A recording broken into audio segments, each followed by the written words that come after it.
Well, you know, I was saying a while ago that, and I believe it's true, that almost everything that the people did, men and women, had a purpose. Very few things they did just for recreation. I mean, there was no recreation except that you might take some of the work that you were doing and pretend that it was fun, you know. But fox hunting may be the only exception. Now, trapping and hunting other, especially fur-bearing animals, was very much part of the income and culture of the region. But fox hunting, as it was done here in Appalachia, was done purely for recreation, I guess. I remember my grandfather said once that they were going fox hunting, and they would go up on top of the mountain of a night.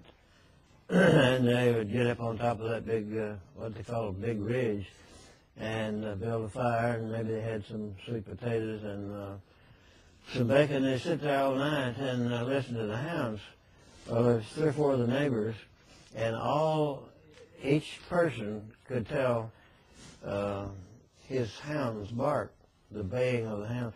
So not only could you tell which hound was in front, which one was the closest, but you could tell whether they were, how far ahead they were, and then they would argue about, that's mine in the lead now.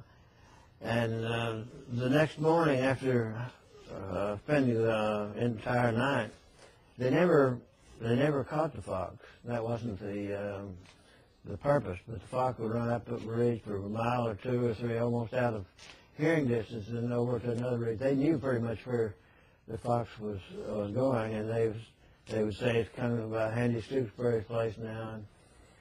But I remember on Sunday morning that you could hear the foxhorns, because the foxhounds would run pretty much all night, and they would be totally exhausted the next morning. And instead of coming home, they would just, wherever they were, whatever neighborhood or homestead they were nearest, they would just go curl up and stay there for 2 or 3 days, skinned up, scratched up, the ears bloody, and everything from running all night.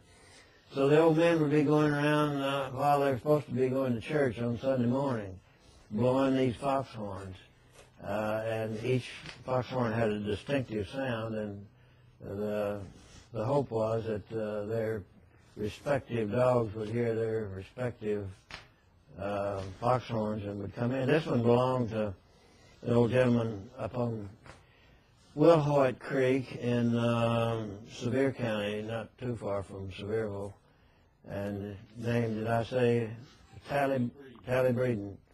And he was the only reason he sold me the horn that he was getting real old, and he said, I don't reckon I'll ever be able to hunt anymore, so he would let me sell me the horn.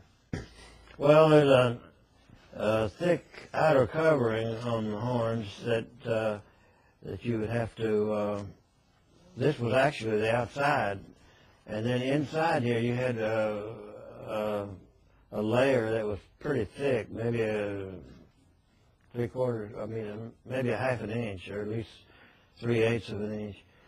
And it was heavy, and it wouldn't have much of a sound, so you had to get that out by boiling, and you would take that out, and that's about the extent. Of course, this same type horn was used as a powder horn, and much more universally used. But yeah, it would be much smaller, and usually better done, and some carvings on it.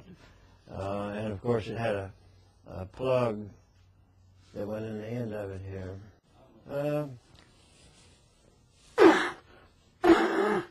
You got to get the. That's pretty good. Yeah, well, see, Freddie came. Yeah. Yeah. I'm got more talent than I thought. Yeah. I think play that about as well as you do mandolin. Oh, very funny.